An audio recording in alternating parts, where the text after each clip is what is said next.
Buenas tardes. Le quiero dar las buenas tardes a los más de 763 inscriptos que tienen esta jornada, porque como todos saben, no solo se hicieron de manera presencial, sino virtual. Antes de dar paso a quien va a abrir las jornadas, que lo tengo acá a mi izquierda, quiero dejar especialmente sentado el agradecimiento que le debemos al Grupo Interdisciplinario de los lunes. Fue en el interior de este grupo que estuvimos armando y organizando estos encuentros. Por lo tanto, tengo que agradecer a todos y cada uno de sus integrantes. Por supuesto que también les prestamos el pleno reconocimiento por la labor desplegada al Colegio de Abogados de San Isidro, en especial al área académica, en su director Fluvio Saltarelli.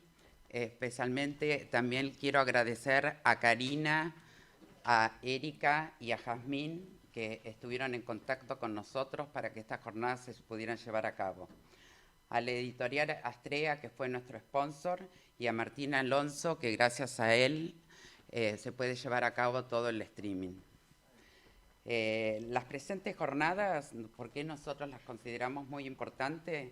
Porque todo nuestro trabajo es a los fines de lograr un crecimiento sano de los niños, por lo cual se necesitan que cuenten con la atención de ambos padres, por lo que no debemos tolerar que por rencillas entre adultos uno de los progenitores quede injustificadamente excluido. En definitiva, nuestros esfuerzos es para preservar las relaciones paterno-filiales y a eso apuntamos. La apertura de las jornadas interdisciplinarias sobre responsabilidad parental, que ahora se inician, va a estar a cargo de su presidente, el doctor Mauricio Luis Misraji. El doctor Misraji es doctor en Derecho y Ciencias Sociales, ex juez de la Cámara Nacional de Apelaciones en lo Civil, profesor titular consulto de la UBA y tiene numerosos libros publicados. En el año 2016 ganó el primer premio que otorga la Academia Nacional de Derecho y Ciencias Sociales por su obra Responsabilidad Parental. Recientemente ha publicado un libro que tiene mucho que ver con estas jornadas y que va a ser presentado en la tercera mesa del día de mañana. El libro se llama Alienación Parental, Niños huérfanos de padres vivos. Invito entonces al doctor Misraji a realizar la apertura de las jornadas. Bueno, buenas tardes a todos. Muchas gracias a todos ustedes, tanto los presenciales como los virtuales. Bueno, no quiero un poco repetir lo que mencionó acá la doctora Mercedes Ladereche, pero me siento con el deber moral de repetir el agradecimiento en particular al grupo de estudio de los lunes. Sin el grupo de estudio de los lunes no hubieran existido estas jornadas. Por lo tanto, agradezco a ese grupo que lo integro, digamos, porque posibilitó la existencia de estas jornadas. Y sobre todo a sus cabezas visibles, que son los doctores Carlos Díez Usandivaras y el doctor Pedro Gercovici, como cabezas visibles de este grupo tan interesante, así lo creo.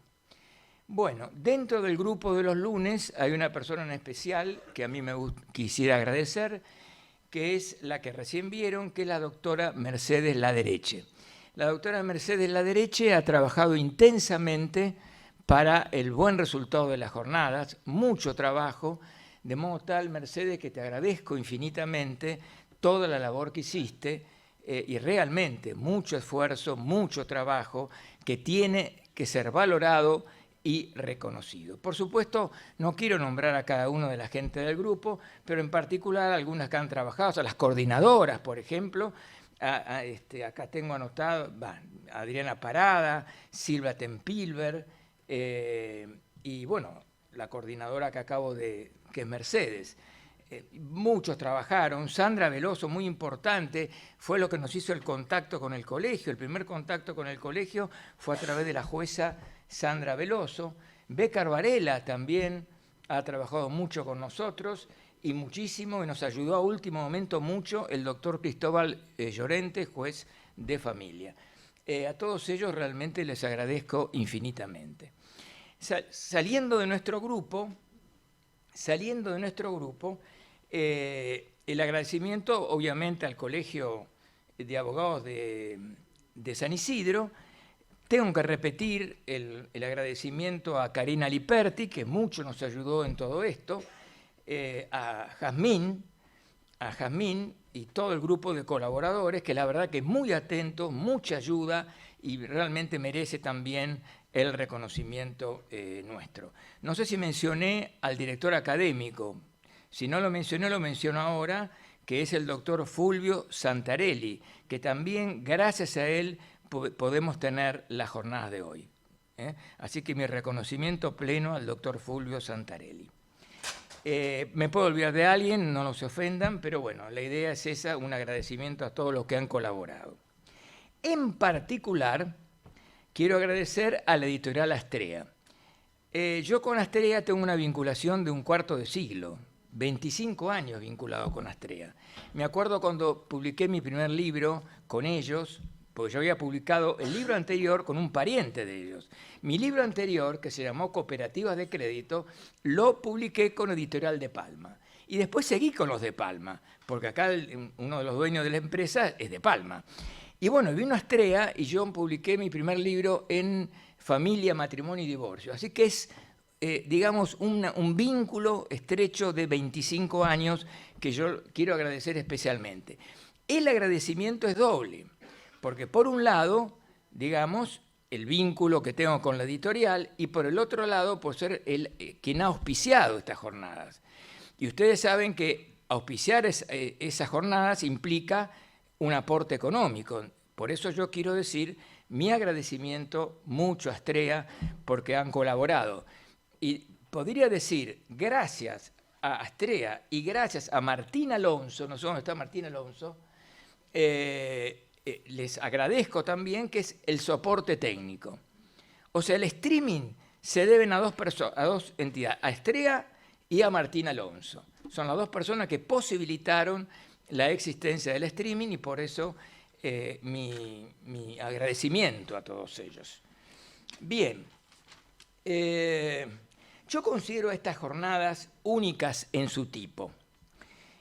Nos reunimos jueces, presencial o virtualmente, abogados, psicólogos, defensores de niños, terapeutas de familia, juntos y en armonía, como la armonía que tenemos en nuestro grupo interdisciplinario, vamos a analizar en 2 días y en 4 mesas las jornadas. En la primera mesa, que se va a iniciar inmediatamente después de mi exposición, está dedicado a varios temas vinculados al niño y yo voy a hacer algunas referencias. Pero antes de hacer algunas referencias, porque he recibido críticas a veces, yo quiero, por lo que va a seguir después, quiero agradecer a todos los jueces que trabajan en la Argentina, en Buenos Aires. Bueno, acá yo conozco 3, por ejemplo, Sandra Veloso, Cristóbal Llorente, Diana Sica, no me acuerdo si hay algún otro juez que tenga que agradecer que yo esté acá. A ellos mi gran agradecimiento porque son grandes trabajadores, a mi juicio muy, muy buenos jueces. Por lo tanto, yo dejo a salvo ellos y otros más. Digamos que son estos 3 jueces una suerte de representantes de los buenos jueces que existen en nuestra jurisdicción. Digo jurisdicción, sea provincia o sea Buenos Aires.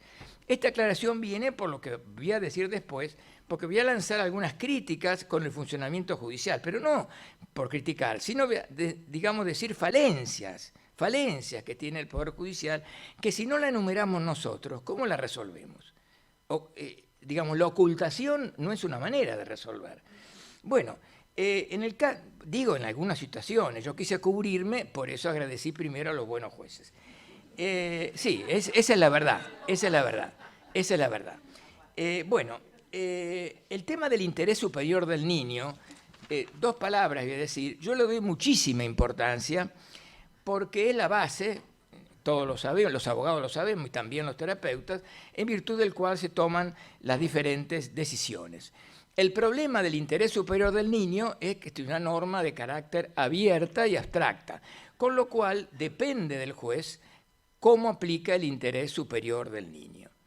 Lo que yo pido y digo y entiendo que es lo que debe ser, es que los jueces hagan como dice, digamos, las observaciones del Comité de los Derechos del Niño, en particular la observación número 14, y numerosos fallos de la Corte Suprema que indican que los jueces no deben, al menos, de manera individual e independiente, determinar que una determinada situación se compadece con el interés auxiliar del niño.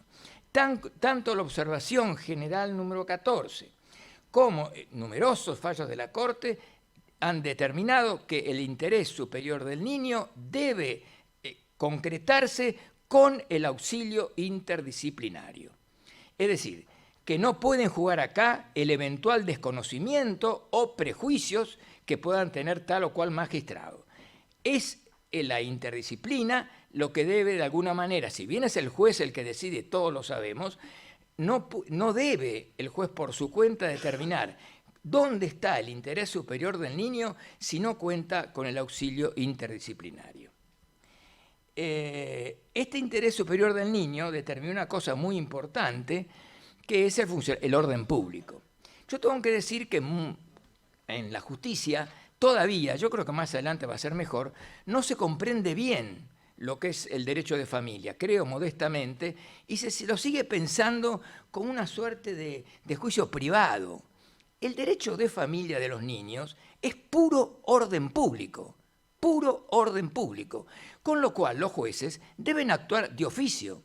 Sin la actuación de oficio de los jueces no es posible que se plasme el interés superior del niño. Y hay una tendencia de algunos tribunales de dejar que las cosas, que vengan las peticiones de las partes. Esto no es un procedimiento imperativo, es el orden público el que está en juego, y por lo tanto llamo a los tribunales que tomen conciencia de que no estamos en el derecho privado específico cuando está en juego el interés del niño, porque en el interés del niño está el interés de la sociedad. Otra de las cuestiones que me parece muy importantes es el tema de la audición del niño. Estaba hablando de la primera mesa, que es muy importante el tema porque uno observa falencias en el funcionamiento a veces de la justicia. ¿Cuáles son las falencias? Bueno, las digo muy rápidamente. En primer lugar, muchos tribunales no analizan cómo debe el discurso genuino del niño. Es decir, el juez tiene que apuntar a que su discurso sea auténtico, que el discurso no sea inducido. ¿Y por qué digo esto? Porque en familias altamente judicializadas, donde los padres están en una guerra judicial, es muy difícil encontrar a un niño autónomo. Eso es lo que deben comprender los tribunales. En juicios gravemente, con mucho conflicto, el niño está atado, su salvavidas es su progenitor, y va a hacer y decir y hacer lo que le diga ese progenitor, pero no porque está en juego su propia supervivencia. Así lo entiende el niño. Su salvavidas es ese progenitor con el cual está. Y cuando vaya a hablar, va a hablar lo que quiere ese progenitor, no lo que puede entender el niño. ¿Me comprenden? ¿Por qué? Por lo altamente judicializado del problema y el estado de desprotección que se encuentra el niño al estar quebrada la pareja y en guerra. Entonces, ¿cuál es la fantasía de ese niño? No me lo van a negar los terapeutas acá presentes, que pueda ser abandonado, de perder el apoyo de ese progenitor con el cual está atado de uñas y dientes para salvarse, porque se ve al borde del precipicio si no tiene a ese progenitor. Entonces me pregunto, ¿ese niño puede tener un discurso auténtico? Y es difícil, es difícil.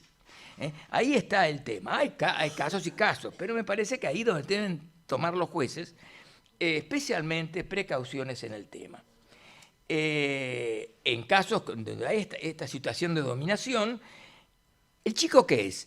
Es un portavoz, es un vocero de la madre. está identificado con la madre. Las fronteras interindividuales están prácticamente, no se pueden distinguir uno de otro. El discurso de uno y de otro es prácticamente el mismo. El niño repite el discurso adulto del padre o madre con el cual o con la cual tiene una dependencia exagerada. Porque dependencia siempre hay de los hijos, pero cuando la dependencia es exagerada, es ahí donde viene la manipulación y donde viene esta posibilidad de que el niño no sea autónomo.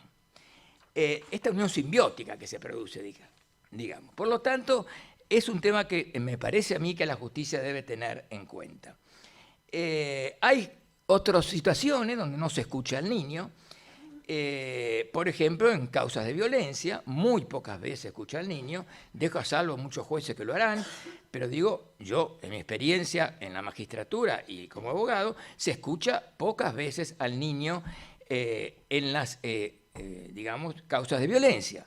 Con lo cual, ¿qué pasa? De repente, ante una denuncia, se cortan los vínculos abruptamente y en la imagen de ese hijo desaparece por completo la figura de un padre o una madre. Es decir, ese padre o madre excluido o denunciado se convierte en un fantasma para el chico. Es un fantasma. Viene, aparece y de repente no se lo ve más. Y nadie le explica al chico lo que es lo que pasó. ¿Se dan cuenta? Salvo los familiares, obviamente los familiares, de acuerdo a su propia posición. Por eso es importante el tema de la escucha, ¿no? y en la audiencia de violencia.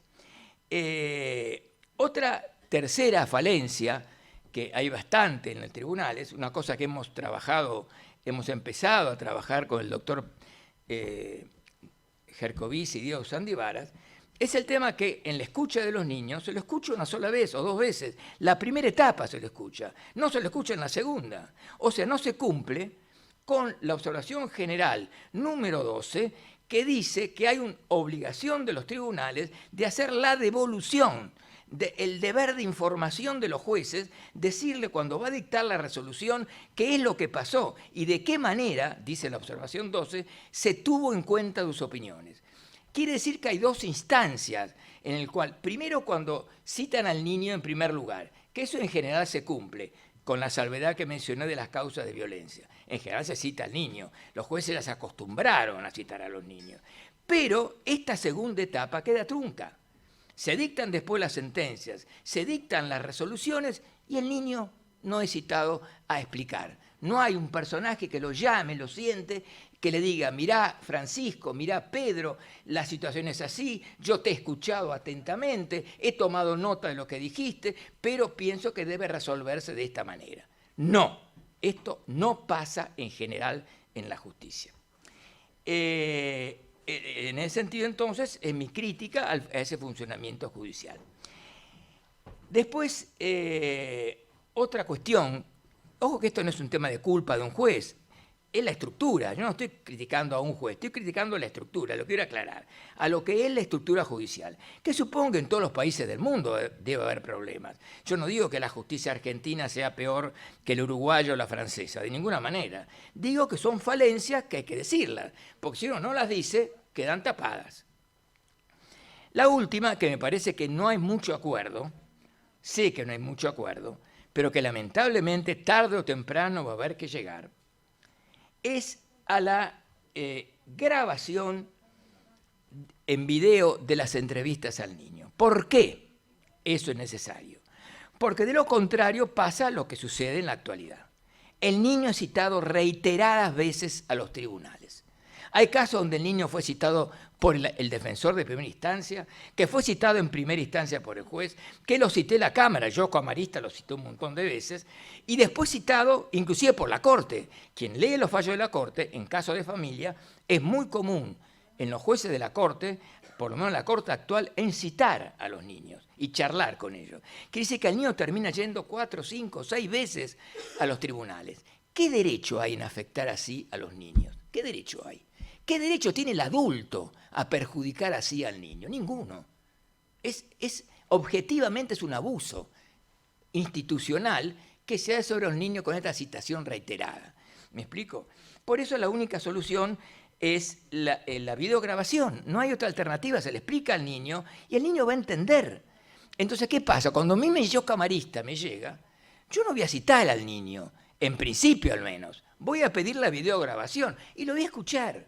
Y en caso de emergencia, ahí lo citaría. Bueno, en España hay una ley que impone eso, y en la Argentina, atención, en la provincia de Entre Ríos está dispuesto esto de manera expresa, por una acordada de la Corte donde se dispone en Entre Ríos que se va a hacer la videograbación y que en principio no será citado, salvo situaciones excepcionales. Bien, esto es importante entonces destacarlo. No es menos importante la segunda mesa.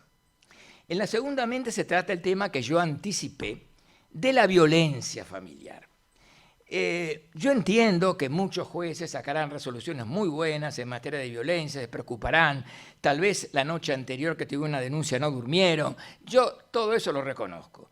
Pero la realidad objetiva es que hay muchas falencias en el funcionamiento de las causas de violencias. Voy a enumerar al pasar varias de las falencias. En primer lugar, se dictan las medidas sin que exista la verosimilitud del derecho. Cuando un juez va a dictar una medida cautelar, los abogados lo saben, por ejemplo, la prohibición de contacto o cualquier otra medida, lo que se llama la perimetral o todos esos, debe, de acuerdo a la ley, tener la verosimilitud del derecho. Y todos sabemos que los informes de los que se valen los jueces no tienen la verosimilitud del derecho. Son meros informes unilaterales donde las oficinas de violencia o similares lo que hacen, llaman al chico, escuchan la versión, toman la versión y después viene el grado de riesgo. ¿Y qué dice el informe? Bueno, riesgo medio, riesgo alto, riesgo bajo. ¿Y en base a qué? En base a lo que escuchó del denunciante, nada más. No se cita al denunciado. De modo tal, dicho de una manera clara, los informes de las oficinas de violencia no son serios, no son fiables. Y los jueces, yo los comprendo, no tienen otra cosa. Les llega el informe de violencia. ¿Se dan cuenta? Esta es otra cuestión que es fundamental poder resolverla. La otra es que los jueces, hemos logrado en un juicio, acá con el doctor Mercabral lo hiciera, no citan a la audiencia. Me tomé el trabajo de leer casi todas las leyes de violencia de la Argentina, porque ustedes saben que esto es una cosa local. Todas las leyes de violencia que yo leí dicen que deberá ser citado al progenitor y al acoso dentro de las 48 horas. Este dato es muy importante. Bueno, ya lo va a decir Mercabarela seguramente. ¿Pero por qué es muy importante? Porque es la oportunidad donde el juez puede observar y si tomó una medida la puede modificar. Bueno, esto no se cumple. En general se cumple poquísimo. Bueno, y después el tema de la escucha al niño que he mencionado. Bueno, termino acá con la segunda mesa y voy a pasar directamente de la segunda a la cuarta. Y se van a dar cuenta por qué en un ratito. La cuarta mesa es muy importante porque trata un tema, yo creo que es el futuro. Que es el tema, bueno, en primer lugar, es muy importante lo que seguramente va a decir el doctor Ricardo Duto. ¿Por qué lo nombro especialmente? Porque yo lo conozco a Duto no personalmente, lo conozco por sus resoluciones. Y Duto es un juez jugado, y yo tengo que decirlo, un juez que se juega por las cuestiones. Bueno, él va a hablar, y va a hablar de los conflictos y las vinculaciones y demás. No nombro en particular porque se viene especialmente de Rosario y va a estar presencialmente acá, lo cual yo valoro mucho su presencia. Y después la coordinación de parentalidad, que ahí sí donde está el futuro. Porque es importante que los jueces puedan designar a un coordinador de la parentalidad, que ya lo van a explicar bien Liliana y Lía, no digo los apellidos porque son amigos, lo van a explicar bien, y donde realmente son fundamentales para normalizar las relaciones parentales, para minorar los conflictos y para mejorar la comunicación familiar. Claro, hay un tema con los coordinadores, que es un tema de ley o de decisión del juez, que deben tener poder de autoridad. Un coordinador de parentalidad que no tiene un poder autónomo, por ejemplo, determinar, sí, cuando hay un conflicto, que el chico vaya el domingo, que no vaya el sábado. Sí, que vaya a la colonia, no vaya a la colonia. Si el coordinador de parentalidad no tiene esas mínimas facultades, es difícil que dé resultados. ¿Saben por qué? Porque va a ir constantemente con resoluciones judiciales. Va a ir de acá para allá, de acá para allá, de acá para allá, y no va a servir. En cambio, con poder autónomo, siempre se puede acudir al juez ante un disparate que haga el coordinador, obviamente. Pero con un buen coordinador, que las cuestiones estas diarias pueda resolver en los conflictos de la pareja, es fundamental para el buen funcionamiento del coordinador. Así que, muy importante también esta cuarta mesa. He dejado para el último, yo voy a confesar que he cambiado el tenor de mi discurso. Uno siempre cuando va a hablar, piensa lo que va a decir. Y yo lo he cambiado esta mañana. No sé si para bien o para mal, pero lo he cambiado esta mañana. Iba a decir de otra manera mi exposición, pero le voy a hacer de esta porque no veo otra alternativa y mi condición ética me obliga a no quedarme callado, a mencionarlo. No lo voy a ocultar, esta es una jornada de responsabilidad parental, donde la tercera mesa está dedicada expresamente está dedicada a la alienación parental. Este tema, y además la presencia de determinadas figuras que luchan para combatir la alienación parental, bueno, acá tenemos a dos, a Gercovici, a Diego Sandivaras, realmente generó una cantidad de oposición. Seguramente quien está con las redes debe saber el grado de oposición y de escándalo, de cuestionamientos que ha generado estas jornadas. Más, yo no tengo por qué, jamás ejercí la política y no la voy a ejercer. Por lo tanto, yo digo lo que pienso. Esta es mi ventaja y mi inconveniente a la vez. Entonces, yo pensé hasta media mañana que estas jornadas no se hacían, que había un 60 o un 70% que no se hacían las jornadas. ¿Por qué? Por la alta presión de los grupos de presión y demás que querían, o criticando, así que yo agradezco de nuevo al colegio, a todo de que insistió y se mantuvo y las jornadas se hacen efectivas. Así que es un agradecimiento a todos los integrantes del colegio. ¿Y por qué digo que cambié? Porque frente a todas estas críticas, que no creo que ustedes las hayan ignorado, salió en las redes sociales, salió por todos lados, es raro que no lo sepan, me tengo que referir a eso. No tengo más remedio que referirme a eso, porque si yo callado sigo hablando de cuestiones de la alienación parental y no hago referencia a esto, uno puede decir, bueno, los ignora, pero hay que decir, pero no para pelear, para actuar con mesura, delicadeza. ¿Qué quiero decir? Los abogados, los jueces, los terapeutas debemos aportar racionalidad, debemos aportar mesura. Por lo tanto, aquellos actos, no sé cómo calificarlos, incalificables, no tienen nada que ver con nuestra forma de actuación. Pero alguna referencia me veo obligado a hacer a ellos. Sus expresiones es lamentable porque nos gustaría que vengan, que estuvieran acá, que preguntaran, que entendieran y nos expliquen. Porque yo voy a decir ahora que realmente no entiendo cuál es la oposición. Alguien estará pensando, mirá qué ingenuo es el doctor Miraji. Sí, yo no lo entiendo, porque cuando yo veo y me lo dicen, digo, pero si esto no es así, ¿cómo puede ser que digan esto? Y es ahí donde, claro, me van a explicar qué cuestiones ideológicas. Bueno, lo que se advierte en las críticas, no iba a hablar de esto, claro, son las expresiones panfletarias y los fanatismos irresponsables. Son fanatismos irresponsables y, como digo, expresiones totalmente panfletarias. No hay mesura en las críticas, es un fanatismo ideológico increíble que no tiene nada que ver con nosotros que somos técnicos, estudiosos. Nada que ver nosotros con la ideología ni con el fanatismo. Uno en el rol de abogado o juez, otro en el rol de terapeuta, lo que quiere es solucionar la vida de otro. Para eso nos hemos consagrado. Tanto el juez cuando va a resolver un pleito, como el terapeuta familiar. ¿Lo hace el terapeuta familiar en función de su interés? No, el terapeuta quiere resolver la vida de esa familia. Por lo tanto, ¿qué tiene que ver el terapeuta o el abogado con el fanatismo o la ideología? Absolutamente nada. Luchan por algo que consideran que es el bien común. Anticipo que no hay elemento serio alguno en las críticas. Y esto es importante destacarlo. Porque, ¿qué pasa? No todo el mundo está al tanto de todo. Entonces me escucha a mí, y después va y lee las críticas y duda, dice, ¿pero cómo? Me dijo esto Mizrahi, ¿pero cómo es? Es lícito que alguien dude. Digo, pero entonces, para dudar esto, ¿me comprenden? Las críticas es como si pertenecieran a otro universo. Son tan fuera de la realidad, hasta aparecen críticas míticas religiosas. No se entiende. No se entiende, porque cuando uno lo confronta con la realidad, la mesa, el micrófono, no tiene nada que ver.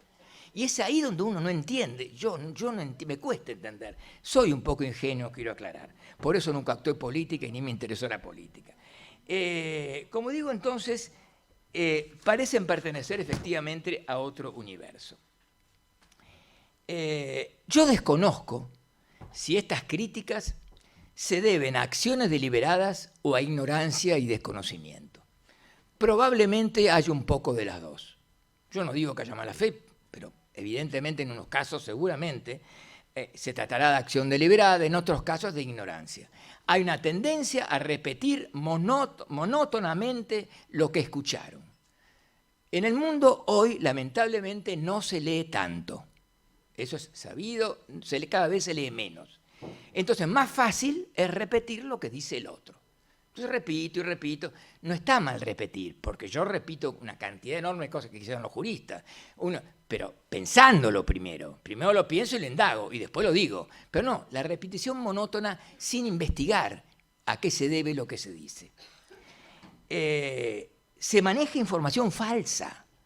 Y yo me voy a atrever a mencionarlo, información falsa, que circula por ahí, que algunas tienen ribetes escandalosos por lo falsa que es la noticia. Pero bueno, me voy a referir un poco a eso.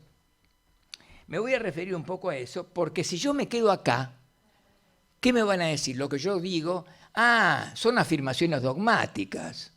Si el tipo dice que soy irresponsable, dice eso y se acabó. Es una afirmación dogmática. No, yo me iba a referir a la crítica ahora, porque no quiero saber nada de lo dogmático.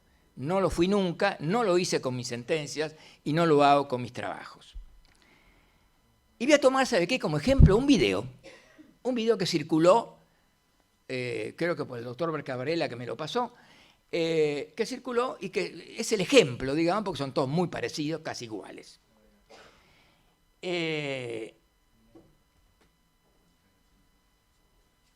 primer lugar, quiero destacar una cuestión. Todas las declaraciones hablan de síndrome de alienación parental. Yo personalmente, no involucro a nadie más, hablo solo de alienación parental. Pero ¿qué pasa?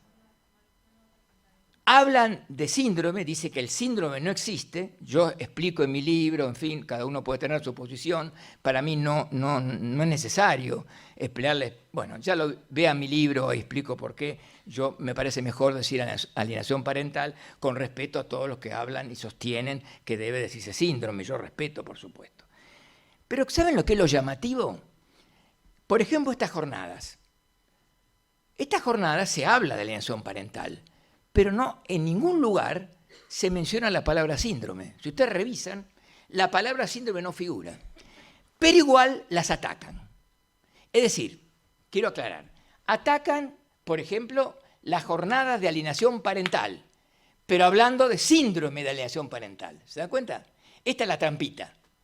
No dicen nada de la palabra alienación parental, hablan de síndrome, pero como nos están criticando a los que hablan de alienación parental, yo lo que tengo que decir, para emplear una frase vulgar, que nos ponen a todos en la misma bolsa. Es decir, para esta gente es lo mismo.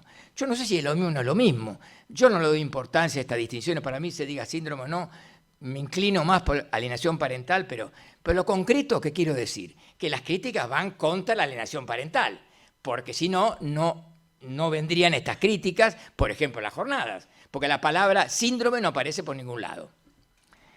¿Y qué se dice? Que la alienación parental, ellos dicen síndrome, ténganlo claro, ¿saben para qué? Es para cubrir o lograr impunidad a los abusos sexuales de niños. Quiere decir que el doctor Diego Sandevara, Pedro Gercovici, todos, yo, estamos en... Lo que queremos, somos pedófilos y queremos encubrir. Estamos en una trampa, en una organización para defender a los pedófilos. Claro, porque entonces viene este tema. Y yo voy a personalizar un poco, por ahí no está bien, pero tengo ganas de decirlo, ¿qué va a hacer? Cada uno tiene sus cosas, ¿no? Yo trabajo en esto hace más de medio siglo. Medio siglo defendiendo a los niños. Alguien puede criticar de una manera o de la otra, pero hace más de 50 años que mi objeto es defender a los niños. Y creo que he tomado la iniciativa en muchísimas cosas, y lo he hecho en la magistratura, en la docencia, en el ejercicio de la profesión y en la escritura de mis libros. Y observo que hay una cantidad de cosas, por ejemplo, yo siempre defendí a los niños, y yo tengo que decir, el primero en la Argentina que introdujo a François Dolto fui yo. Después siguió la Corte Suprema. Y François Dolto es la más importante psicoanalista en niños que ha tenido en la Argentina, el mundo, por lo menos en mi visión. Yo leí bastante la obra de François Dolto, creo que me la leí toda, vinculado a los niños. Y yo la admiro. Le voy a contar, me gusta este coloquio, tanto la admiro que una vez soñé que era mi psicoanalista. Lo soñé. Hará una cosa de 7, 8 años. Tanto la admiro y la admiré a François Dolto. Se dedicó a los niños. Le decían que estaba loca. Cuando François Dolto le hablaba a los bebés, los demás, está loca esta mujer. Bueno, ese era François Dolto. Y bueno, además está decir, 2015 se sanciona la ley de divorcio. El divorcio sin causa, el ejercicio compartido de la responsabilidad parental. Estas dos cosas yo las propuse hace 30 años. 30 años. ¿Y por qué la propuse? ¿Para defender a un progenitor? No, en defensa de los niños. ¿Para qué? Para evitar en lo posible los divorcios destructivos, como dicen los terapeutas de familia. Divorcios destructivos. Como yo no quiero los divorcios destructivos, me puse a decir, hay que buscar los elementos.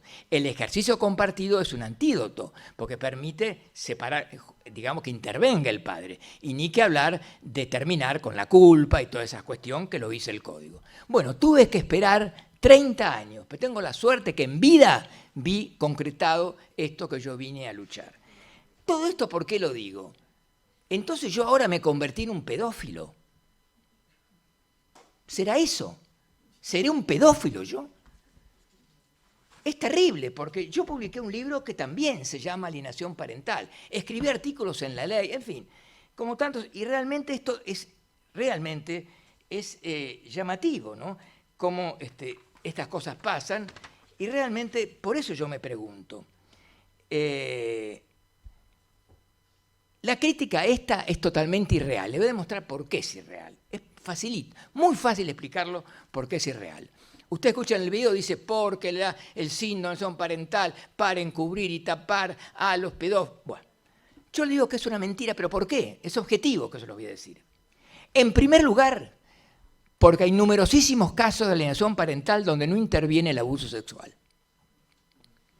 En mis casos que me tocó en la Cámara de Alienación Parental, la mayor proporción no había denuncias de abuso sexual. Por supuesto que se acusaba al progenitor excluido de todo, que lo dejó plantado, que no le da de comer, que esto, que por ahí dice que le pegaba más chirlo de lo que... Bueno, un montón de cosas para excluirlo, pero no un montón, nadie hablaba de abuso. Y sin embargo eran casos típicos del libro de alienación parental. Entonces me pregunto, si la alienación parental es para cubrir a los abusadores, ¿cómo pasa? ¿Cómo es que acá está la alienación parental? Primer absurdo. Segundo absurdo, vamos a suponer la alienación parental y que haya una denuncia de abuso. ¿Ellos qué dicen? Se hace la denuncia de abuso para tapar el abuso. ¿Está claro? Perdón, sí, perdón, me expresé mal. Se invoca la alienación parental, dicen, para tapar el abuso. Entonces vamos a suponer que de una parte hay una denuncia de abuso sexual y de la otra parte es alienación parental. ¿Ustedes se creen que va a haber algún juez en la Argentina, y acá hay varios, que se va a preocupar por la alienación parental cuando hay una denuncia de abuso? ¿Qué es lo que va a hacer? ¿Dirigirse a ver si hubo abuso o no? Lo que menos se va a preocupar en ese momento es de ver si no hubo alienación parental, porque su objetivo es, ante la denuncia de abuso, detectar. Entonces, ¿dónde está la idea de que es para tapar? O los jueces son todos tontos, o el proceso es un juego de niños. ¿Cómo puede ser que yo, abogado, lo que sea, diga, alienación parental, soy un recontra abusador, y ya está? Entonces, Lorente, juez, Veloso, no, como dijo que es alienación parental, acá no se estudia el abuso.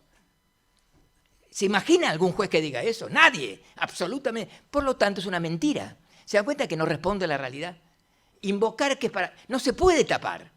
Es absolutamente imposible. Se invoca una cosa inexistente, pero no porque lo digo yo, porque en la realidad, por más que el abusador diga 40 veces que alienación parental y lo escriba en las paredes del tribunal, cuando hay una denuncia de abuso sexual, el primer objetivo del juez es ver qué pasó. ¿Por qué? Por la gravedad que tiene. No es que no tenga gravedad la alienación parental, pero el abuso sexual es muy complicado, muy grave. Entonces, por lo tanto, es lo que yo haría como juez. Dejaría a un costado, ver si no, y yo creo que si hay abuso no hay alienación parental, pero bueno, y ahí analizaría. Por eso es realmente inentendible eso. ¿Qué otra cosa se dice? No, estoy leyendo, hagan en cuenta que estoy leyendo el video, o que estoy escuchando el video. Dice, no tiene aval científico. No tiene aval científico. Yo escribí este libro, me quemé la pestaña como tantos otros que escriben. La mitad del libro más está dedicada a casos clínicos. A ver si me entienden. Casos clínicos. Trabajos de campo de terapeutas. ¿Se dan cuenta? Trabajo. Y sin embargo, se advierte que nada. Dicen que es... ¿Qué pasa con todo? No existen estos trabajos. ¿Por qué se dice que es anticientífico? Entonces agrega, no, es anticientífico, ¿saben por qué? Porque fue rechazado por la Organización Mundial de la Salud. No es cierto. La OMS no rechazó en absoluto la alienación parental. Sí, por eso les dije al principio que se maneja información falsa, desconocida. Y para ello les voy a leer el Comité Asesor Científico de la OMS. Comité Asesor Científico de la OMS. ¿Qué dijo? Le preguntaron, ¿por qué no está la alienación parental? ¿Sabe qué le dijo el comité en declaración oficial? No dice que no existe. No. Dice, la alienación parental es un problema relativo a la relación de un progenitor con su hijo. La alienación parental no se usa en contorno de atención médica porque no es en sí misma una enfermedad o lesión que requiere atención médica. Perfecto, yo coincido. Para mí la alienación parental no es una enfermedad de un sujeto individual, es un problema relacional. Los terapeutas lo saben bien. El paciente para los terapeutas no es el individuo sino la familia. Por lo tanto, está bien. Si a mí me preguntan, me llaman ahora mañana de la OMS, ¿ponemos alienación parental? Digo, mire, si quieren póngalo, pero la verdad que no es necesario. ¿Por qué? Porque la OMS lo que es un listado general de enfermedades. Pero insisto, no es una tuberculosis, no es una psicosis, no es un tema individual, sino relacional. No tiene por qué estar ahí. Pero también es falso que la OMS haya dicho rechazo por tal motivo. Esto es totalmente falso. Bueno, voy rápidamente a otras cuestiones de esparafa. El tema de los niños que no se les cree. Está probado el implante de memoria. ¿Saben por qué está probado? Hasta por la literatura. Me están diciendo que hay poco tiempo. Yo voy a terminar 3:30, prometo. 3:30 termino. Digo, es terrible porque ustedes saben que la literatura es la madre de todos los saberes. En 1921 gana, no voy a repetir todo, ¿no? Pero gana el premio Nobel, porque lo dije muchas veces, Anatole France, premio Nobel de literatura. Y él tiene un cuento que se llama El señor Thomas. Y ahí dice claramente cómo se produce el implante de memoria. No es que era un estudioso del implante de memoria, sino que en su cuento ahí está mucho el inconsciente, se ve cómo está el implante de memoria. Chicos que dicen que no vieron cómo el maestro, terminan diciendo, todos los 30 chicos, que vieron cómo el maestro agarró al chico, 30 niños en el cuento, terminan diciendo, vieron cómo el maestro agarró al chico y lo puso arriba de la estufa, que por eso tuvo una denuncia penal que le tocó intervenir al juez Thomas. Pero ¿saben lo que pasó?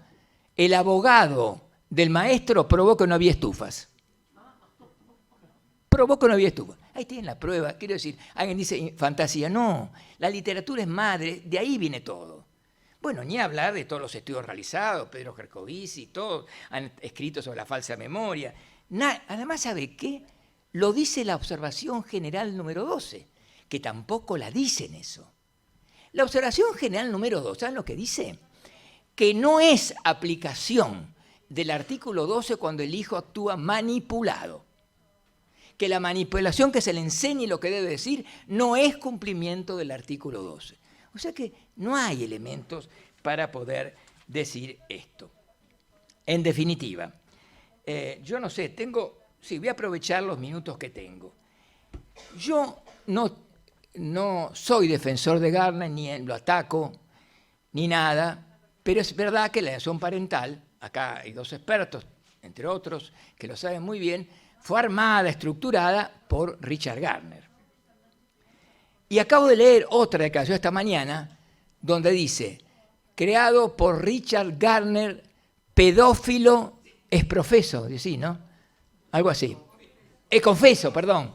Pedófilo. Bueno, yo me preocupé en estudiar la obra parte, gracias a la ayuda del doctor Díaz Usandivaras, que me facilitó todo el material, a que una vez más le agradezco, y me pasó un montón de material de Richard Gardner, y yo le voy a leer 4 o 5 párrafos de Gardner. ¿Qué le quiero decir esto? Ante todo, lo que dicen que él, confeso que significa, que él decía soy pedófilo. Si es confeso, dice eso. Sin embargo, en el año 1202, en la revista The American Journal of Family, no soy experto en inglés, Family Therapy, no sé cómo será, volumen 30, número 5, página 407. Fíjense lo que dice Richard Gardner. Creo que la pedofilia es algo malo para la sociedad. Considero que la pedofilia es un desorden psiquiátrico, una abominable explotación de los niños. Nunca he apoyado a un pedófilo en su búsqueda de la custodia primaria de un niño. Cuando en una disputa de custodia llego a la conclusión de que un padre acusado tiene tendencias pedófilas, aconsejo al tribunal que proteja a los niños.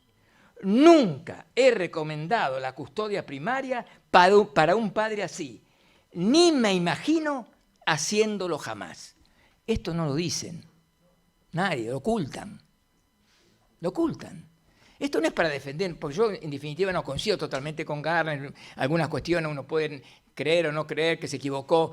1000 veces le hemos hablado acá con Gercovici, que a veces alguna cosa por ahí la pifió o no. Pero de ahí decirle que es un pedófilo, que es reconocido. Bueno, él dijo que no. Entonces, ¿por qué no se oculta la verdad? ¿Por qué se oculta lo que él dijo? Bueno, eso para seguir avanzando. En definitiva, concluyo con esto.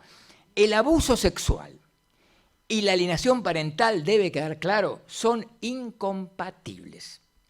La alienación parental excluye, por definición, a los maltratadores y abusadores.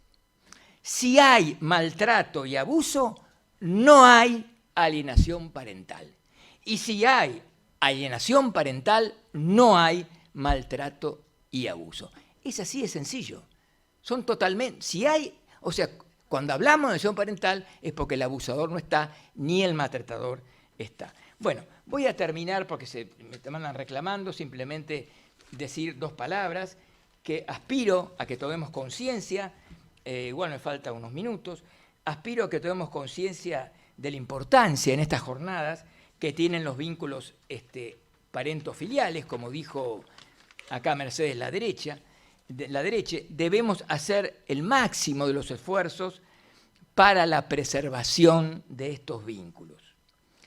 Debemos luchar todos los que defendemos a los niños para que se termine con los hijos huérfanos de padres vivos. De esto se trata, en no dejar un padre vivo como si fuera un muerto.